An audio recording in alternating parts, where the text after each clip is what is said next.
Morning बच्चों, सुप्रभात, नमस्कार। आज हम लोग गणित विषय के अंतर्गत विचरण यह पाठ देखने वाले हैं। इसके पहले हम लोगों ने प्रश्न संग्रह 7.1 सीखा था। 7.1 में हम लोगों ने प्रत्यक्ष विचरण के कुछ उदाहरण देखे थे। उसके बाद 7.1 का जो सवाल था वो हम लोगों ने हल किया था। अगर प्रत्यक्ष विचरण अच्छी तरह से समझ में आया होगा तो हम लोग इसके आगे चल सकते हैं, क्योंकि प्रत्यक्ष विचरण का मतलब, अगर मैंने बताया था आप लोगों को व्यवहारिक भाषा में क्या है। दैनंदिन जीवन में कोई भी चीज हम खरीदने जाते हैं मार्केट में, मैंने बताया था उदाहरण में, अगर 1 किलो आलू की कीमत 40 रुपए है तो 2 किलो आलू की कीमत 80 रुपए होगी। 5 किलो खरीदूंगा तो मुझे 5 × 40 200 रुपए देने होंगे। अगर आधा किलो खरीदूंगा तो 30 रुपए देने होंगे। अगर मैंने यहाँ पर वजन बढ़ाया, क्वांटिटी बढ़ाई, तो मुझे पैसे अधिक देने होंगे। अगर मैंने क्वांटिटी को कम किया, वजन को कम किया, तो मुझे कम पैसे देने होंगे। इसी को कहते हैं प्रत्यक्ष विचरण। अगर एक बढ़ रहा है तो दूसरा भी बढ़ेगा, एक कम हो रहा है तो दूसरा भी कम होगा। अगर कोई चीज हम ज्यादा मात्रा में खरीदेंगे तो स्वाभाविक है हमको ज्यादा पैसा देना होगा, कम मात्रा में खरीदेंगे तो हमको कम पैसे देने होंगे। इसको कहते हैं प्रत्यक्ष विचरण। अब इसी का जो अगला भाग है वह प्रतिलोम विचरण है। प्रतिलोम विचरण इनवर्स वेरिएशन, उल्टा विपरीत कार्य करेगा यहाँ पर। तो प्रतिलोम विचरण क्या है देखते हैं हम लोग। आप जैसे व्यायाम के लिए यहाँ पर कुछ उदाहरण दिए, उदाहरण के माध्यम से हम आसानी से समझ सकते हैं। व्यायाम के लिए विद्यार्थियों की कतार बनाई गई। प्रत्येक कतार में विद्यार्थियों की संख्या तथा कतारों की संख्या निम्न प्रकार से। कतार मतलब लाइन। अगर एक लाइन में 40 बच्चे हैं, एक लाइन, व्यायाम के लिए जैसे लाइन लगाते हैं हम लोग, प्रत्येक लाइन में 40 बच्चे हैं तो कतारों की संख्या 6 होगी।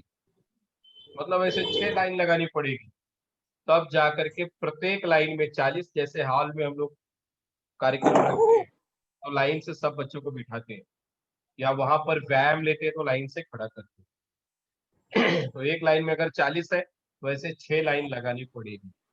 अगर मैंने विद्यार्थियों की संख्या प्रत्येक लाइन में कम कर दी, बड़े मैदान में गए, ग्राउंड में गए, अब एक लाइन में सिर्फ 10 बच्चे रखे।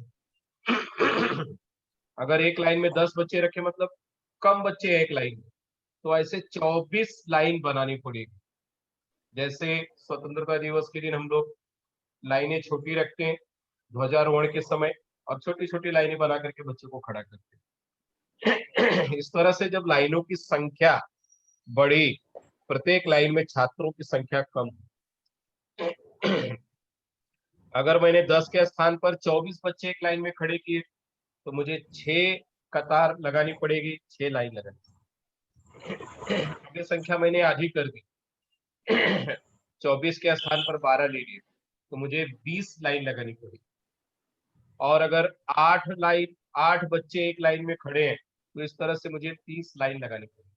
अगर यहाँ पर हम ध्यान से देखेंगे, विद्यार्थियों की संख्या अधिक है तो लाइन की संख्या कम है। एक लाइन में अगर विद्यार्थी की संख्या 40 है तो सिर्फ 6 लाइन में पूरा हो जाएगा। उसी तरह से मैंने विद्यार्थियों की संख्या कम की तो लाइनों की संख्या बढ़ गई। तो इसका मतलब क्या हो रहा है, अगर बच्चे एक लाइन में ज्यादा है तो कम लाइन लानी पड़ेगी, कम लाइन लगानी पड़ेगी। अगर एक लाइन में बच्चों की संख्या कम की गई तो कतार की संख्या बढ़ जाए। तो यहाँ पर उल्टा विचरण हो रहा है। विद्यार्थी की संख्या अधिक है तो लाइन कम है, विद्यार्थी की संख्या कम किया तो लाइन अधिक लगेगी। तो उल्टा विचरण हो रहा है।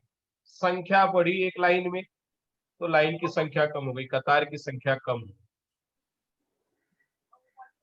उसी तरह से संख्या अगर 40 की जगह मैंने 60 ले लिया तो और कम हो जाएगा, सिर्फ 4 लाइन में ही पूरा हो जाएगा, 4 लाइन में बच्चे पूरे हो जाएंगे।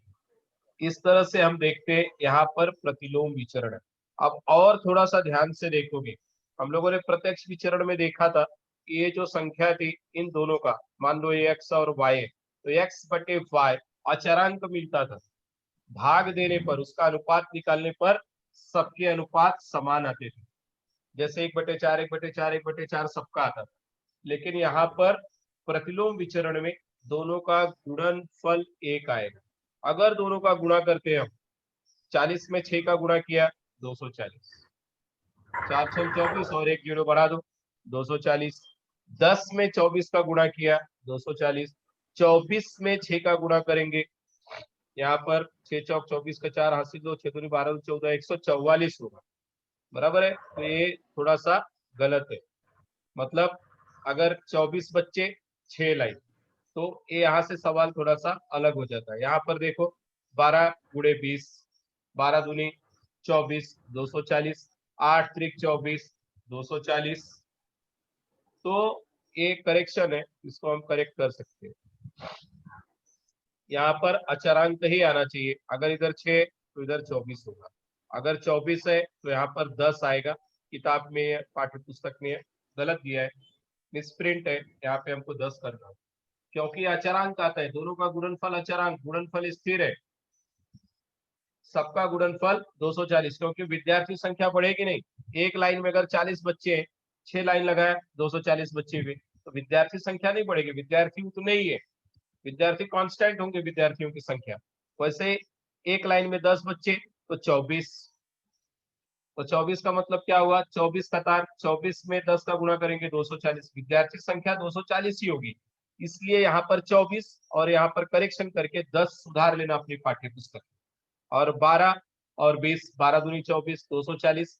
अगर 8 विद्यार्थी हैं तो 30 लाइन, 8 त्रिक 24, 240। विद्यार्थी संख्या जो है वह कांस्टेंट रहेगी, स्थिर रहेगी। तो इससे हम देखते हैं यहाँ पर प्रतिलोम विचरण है, और प्रतिलोम विचरण में दोनों का जो गुणनफल है वह स्थिर होता है। विद्यार्थी संख्या स्थिर होगी, सिर्फ लाइनों की संख्या कम ज्यादा होगी। विद्यार्थी संख्या प्रत्येक लाइन में जितनी होगी उसके आधार पर कतार की संख्या। इसे कहते हैं प्रतिलोम विचरण, इनवर्स वेरिएशन। अब यहाँ पर कुछ और उदाहरण दिए गए प्रतिलोम विचरण में। हम लोगों ने देखा था जो प्रत्यक्ष विचरण था उसमें x बटे y बराबर k, या x बराबर y गुणे k, या y बराबर x गुणे k था। यहाँ पर इनवर्स वेरिएशन है, इसलिए जो अल्फा का साइन है, अल्फा कल बताया तो मैंने अल्फा क्या है।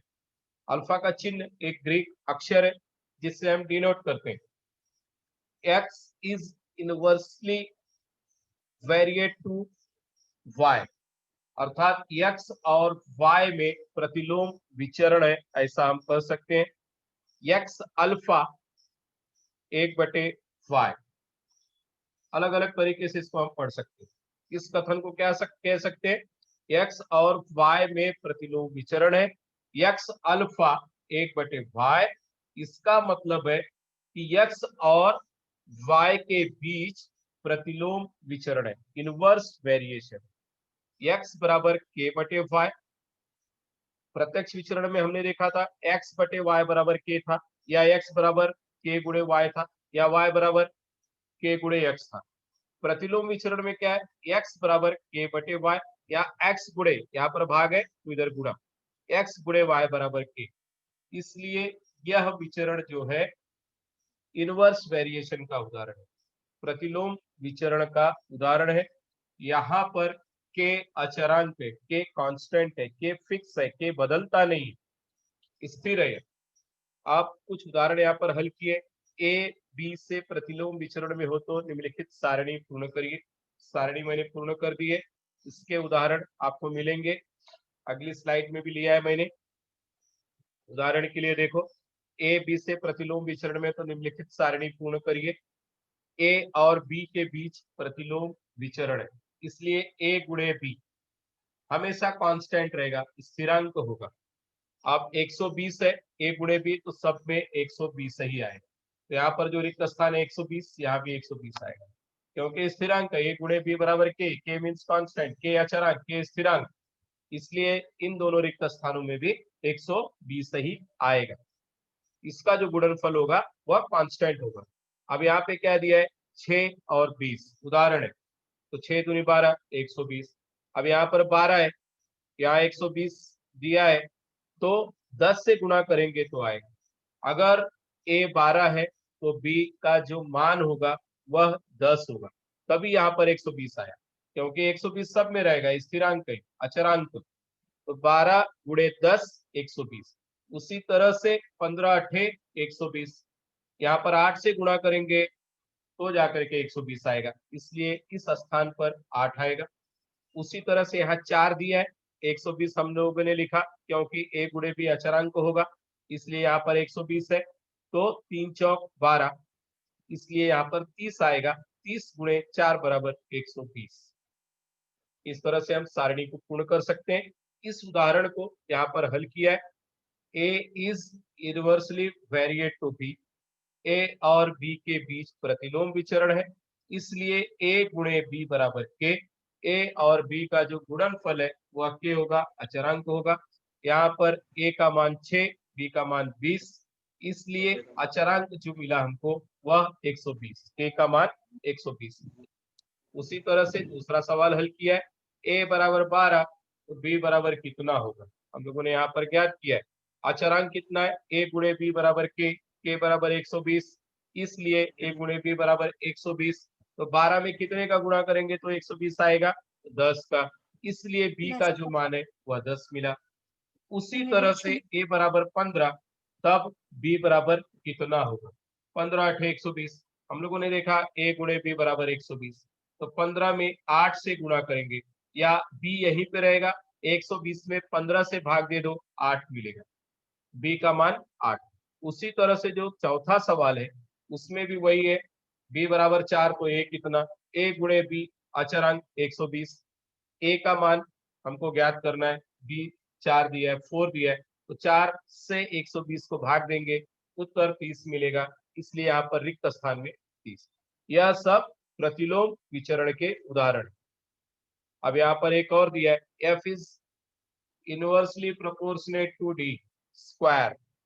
डी स्क्वायर मीन्स डी का वर्ग।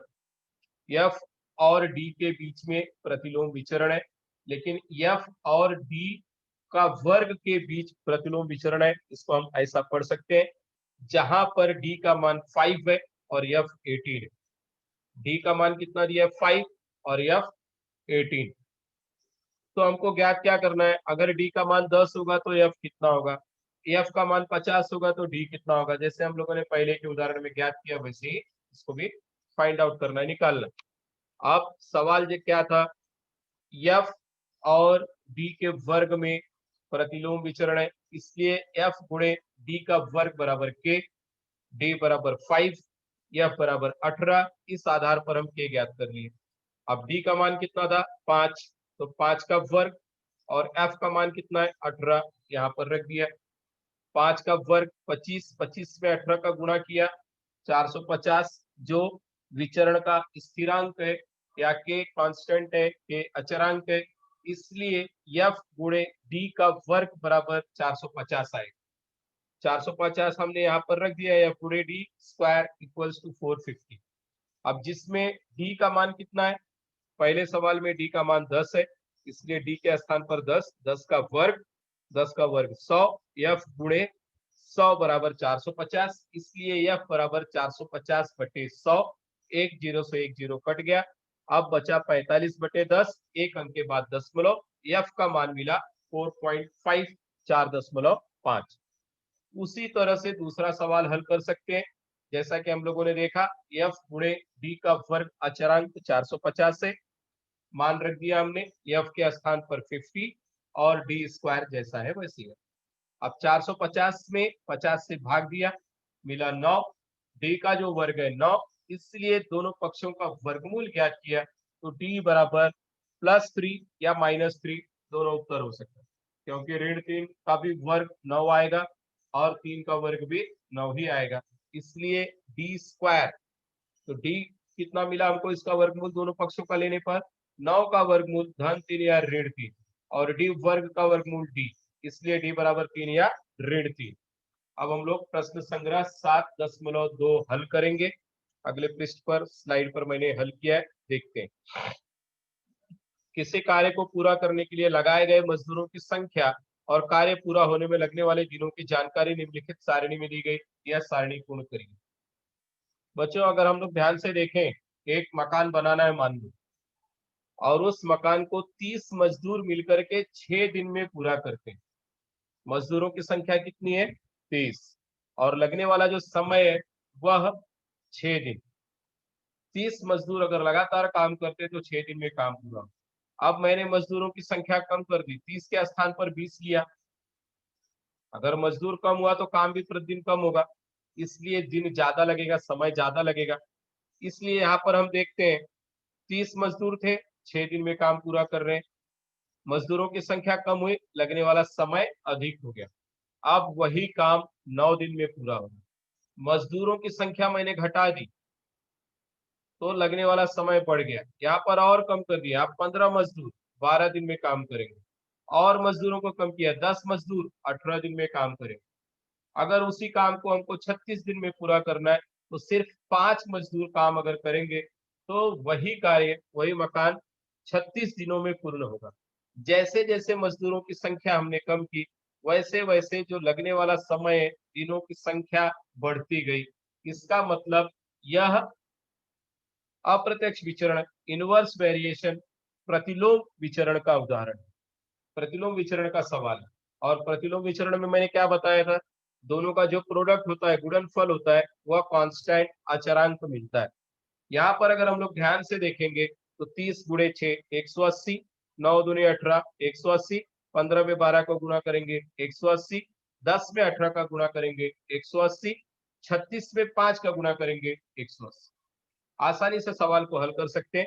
सबसे पहले अचरांक निकाल लो, x गुणे y बराबर k, इसलिए k का मान हमको मिल गया 180। 3 छक 180, 3 छक 18, एक जीरो बढ़ा दो 180।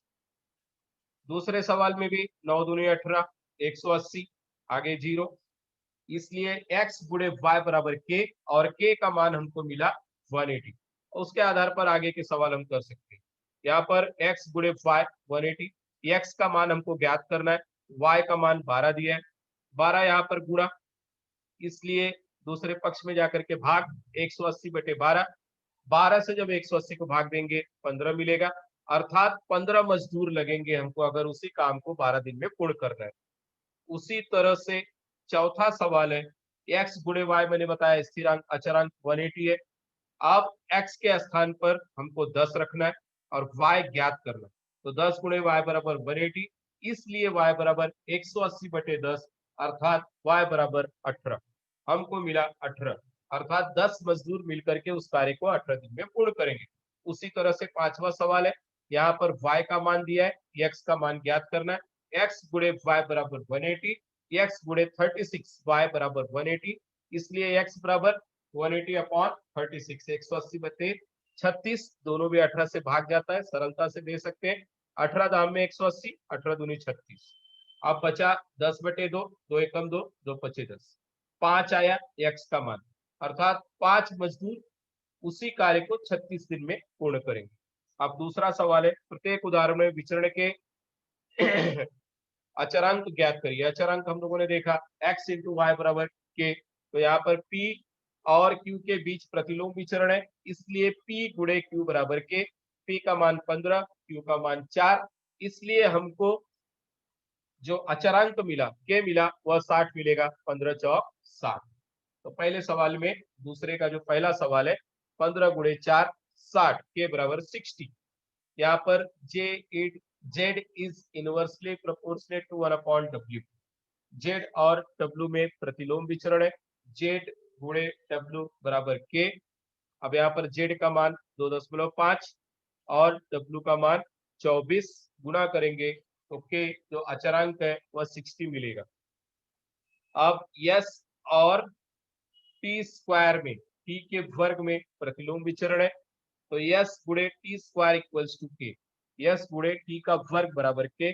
t का मान यहाँ पर दिया है 5, तो t के स्थान पर 5 रखा, 5 पचे 25, और s के स्थान पर 4, 25 चौक 100, k बराबर 100 मिला हमको।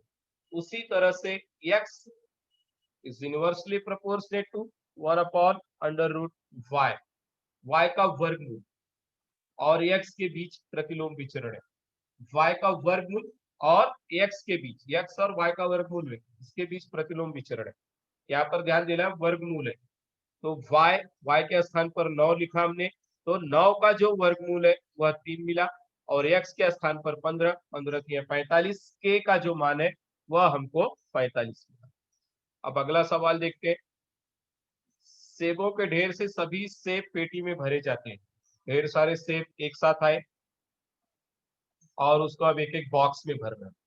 ध्यान से सुनना, बहुत सारे सेब और उसको हमको बॉक्स में भरना। अगर एक बॉक्स में 24 सेब रखते हैं, एक बॉक्स में कितना रख रहे हैं 24 सेब, तो हमको 27 बॉक्स लगेंगे। बॉक्स की जो संख्या है वो कितना लगेगी 27। इसका मतलब हमारे पास कुल 648 सेब थे। 648 दोनों का गुणा कर दिए, क्योंकि एक बॉक्स में 24 है, ऐसे 27 पेटियां 27 बॉक्स लगेंगे, तो दोनों का गुणा करेंगे तो हमको मिल जाएगी सेबों की संख्या। उसको हम के भी कह सकते हैं। मान लो सेब यम और पेटी की संख्या n, यम गुणे n बराबर स्थिरांक मिलेगा के 648। अब सेबों की संख्या हमने एक एक पेटी में बढ़ा दी। अब एक पेटी में हम 36 सेब रख रहे हैं। कितने सेब 36। अब ध्यान से देखोगे, अगर हमने सेबों की संख्या पेटी में कम की थी तो पेटी की संख्या 27, ज्यादा पेटी लगेगी अगर कम रखा है एक में। तो अब अगर सेबों की संख्या बढ़ा दी तो पेटी की संख्या कम लगेगी। अगर पेटी की संख्या कम लगेगी, सेब की संख्या बढ़ी, पेटी की संख्या कम, इसका मतलब यहाँ पर प्रतिलोम विचरण हो। उल्टा, अगर हमने पेटी में सेब बढ़ाए तो पेटी कम लगेगा। अगर पेटी में सेबों की संख्या कम की प्रत्येक बॉक्स में, तो पेटी की संख्या बढ़ाना ही पड़ेगी, ज्यादा पेटियां लगेंगी। इसलिए यहाँ पर प्रतिलोम विचरण है, एक कम हो रहा है तो दूसरा बढ़ रहा है, एक बढ़ रहा है तो दूसरा कम हो रहा है, इनवर्स वेरिएशन। सेब तो उतने ही रहेंगे, सेब तो बढ़ेंगे नहीं। 648 है कांस्टेंट है, के अचरांक, यम गुणे एन बराबर के, 24 गुणे 27 बराबर के इक्वल्स टू 648, के हमको मिला 648। अब हम मान रख सकते हैं 36 गुणे x बराबर 648। यहाँ पे हमने माना कि 36 सेब अगर प्रत्येक पेटी में रखते हैं तो माना x पेटी लगेगी, तो 36 गुणे x बराबर 648, इसलिए x बराबर 648 डिवाइड बाय 36, 36 से भाग दिया, 12 से भी भाग दे सकते हो, 9 से दे सकते हो, हमको मिलेगा 18। अर्थात जब एक पेटी में 36 सेब रखे जाएंगे तो 18 पेटी की आवश्यकता होगी। इस तरह से हम आसानी से उत्तर ज्ञात कर सकते हैं। यहाँ पर उत्तर लिखेंगे, प्रत्येक पेटी में 36 सेब रखने पर 18 पेटियों की आवश्यकता होगी।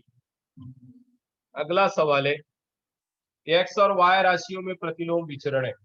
अगर एक्स 15 दिया है, वाई बराबर 10 होता है, तो एक्स बराबर 20 हो तो वाई कितना, ये अचरांक होगा।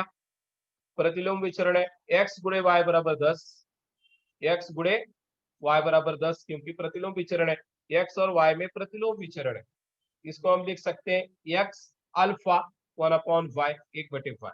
इसलिए एक्स गुणे वाई बराबर के, 15 में 10 का गुणा किया, एक्स का मान 15, वाई का मान 10, इसलिए जो अचरांक मिला के मिला वह कांस्टेंट है 150, बदलेगा नहीं, इसका मूल्य उतना ही रहेगा।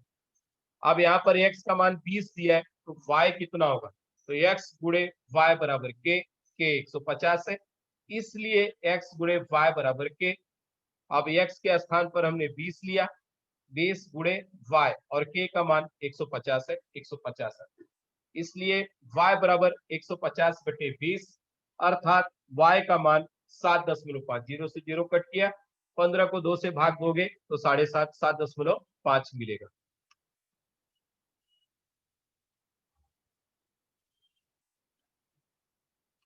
हाँ ठीक है, ओके, धन्यवाद बच्चों। उम्मीद है आप लोगों को आसानी से समझ में आया होगा। सभी को थैंक्स।